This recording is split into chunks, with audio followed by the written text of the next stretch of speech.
साहित्य ज्ञान चैनल में आप सभी का स्वागत है। जिन छात्रों ने अभी तक चैनल को सब्सक्राइब नहीं किया है वे सब्सक्राइब कर लें और बेल आइकन को प्रेस कर लें, जिससे चैनल से जुड़ी हुई सूचनाएं आपको समय से मिलती रहें। धन्यवाद। प्यारे छात्रों, आज मैं आपको बाल महाभारत का 28वां चैप्टर पढ़ाऊंगा, जिसका शीर्षक है पहला, दूसरा और तीसरा दिन। छात्रों, आइए इस चैप्टर की कहानी को समझते हैं। छात्रों, कौरव की सेना के अग्रभाग पर प्रायः दुशासन ही रहा करता था और पांडवों की सेना के आगे भीमसेन। बाप ने बेटे को मारा, बेटे ने पिता के प्राण लिए, भांजे ने मामा का वध किया, मामा ने भांजे का काम तमाम किया। युद्ध का यह दृश्य था। पहले दिन की लड़ाई में भीष्म ने पांडवों पर ऐसा हमला किया कि पांडव सेना थर्रा उठी।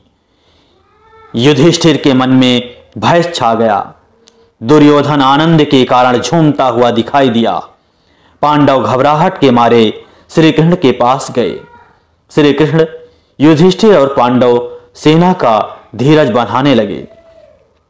पहले दिन की लड़ाई में पांडव सेना की जो दुर्गति हुई थी, उससे सबक लेकर पांडव सेना के नायक धृष्टद्युम्न ने दूसरे दिन बड़ी सतर्कता के साथ व्यूह रचना की और सैनिकों का साहस बंधाया। आगे देखिए क्या होता है बच्चों।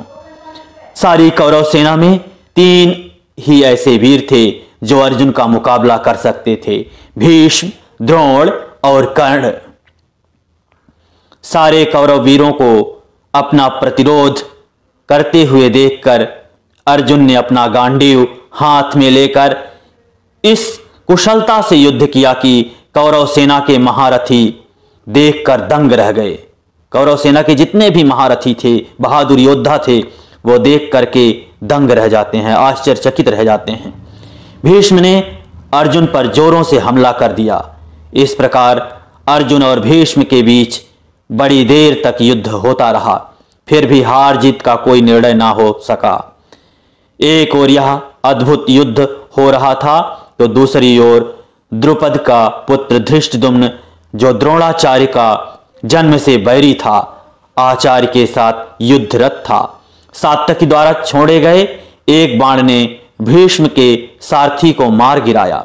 सारथी के गिर जाने पर घोड़े हवा से बातें करते हुए अत्यंत वेग से भाग खड़े हुए।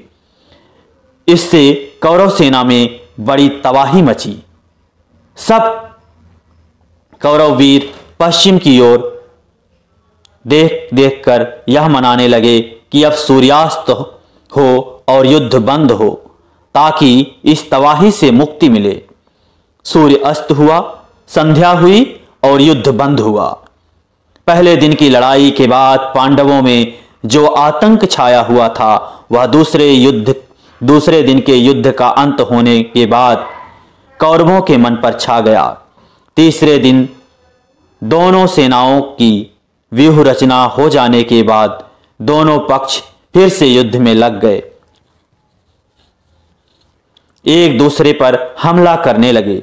भीमसेन द्वारा चलाए एक बाण से दुर्योधन जोर का धक्का खाकर बेहोश हो गया और रथ पर गिर पड़ा। यह देखकर उसके सारथी ने सोचा कि दुर्योधन को लड़ाई के मैदान से हटा लिया जाए, जिससे कौरव सेना को दुर्योधन के मूर्छित होने का पता न चले। इन्हीं विचारों से प्रेरित होकर सारथी जल्दी से रथ को युद्धभूमि से हटाकर छावनी की ओर ले गया, किंतु उसने जो सोचा था हुआ उससे उल्टा ही। अनुशासन के टूटने और सेना में खलबली मच जाने के कारण वह स्वयं ही बन गया। सैनिकों में भगदड़ मच गई। इधर पांडवों की सेना में आनंद छाया हुआ था। दिन के पहले भाग में उन्होंने कौरव सेना पर जिस प्रकार हमला करके उसे तितर बितर कर दिया था, उन्हें इस बात की आशा ना थी कि भीष्म इस बिखरी हुई सेना को फिर से इकट्ठा करके उन पर टूट पड़ेंगे। भीष्म ने ऐसा भयानक हमला किया कि पांडव सेना के पांव उखड़ गए। श्री कृष्ण, अर्जुन और शिखंडी के प्रयत्नों के बावजूद सेना अनुशासन में न रह सकी।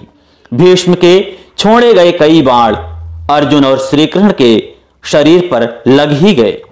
इस पर श्री कृष्ण को असीम क्रोध आ गया, उनसे रहा न गया। उन्होंने खुद भीष्म को मारने की ठानी। अर्जुन यह देखकर सन्न रह गया। उसने सोचा कि यह तो बड़ा अनर्थ हो जाएगा। वह रथ से उतरा और श्री कृष्ण के पीछे भागा। अर्जुन के आग्रह पर श्री कृष्ण वापस लौटकर फिर से अर्जुन का रथ हाँकने लगे। श्री कृष्ण के इस कार्य से अर्जुन उत्तेजित हो उठा और कौरव सेना पर वह वज्र के समान गिरा। शाम होते होते कौरव सेना बड़ी बुरी तरह से हार गई। थकी हारी सेना मशालों की रोशनी में अपने शिविरों को लौट चली। छात्रों, ये चैप्टर यहीं पर समाप्त होता है। आपको अगर ये वीडियो अच्छा लगा हो तो वीडियो को लाइक करें, चैनल को सब्सक्राइब करें और अपने साथियों के बीच में शेयर करें। धन्यवाद।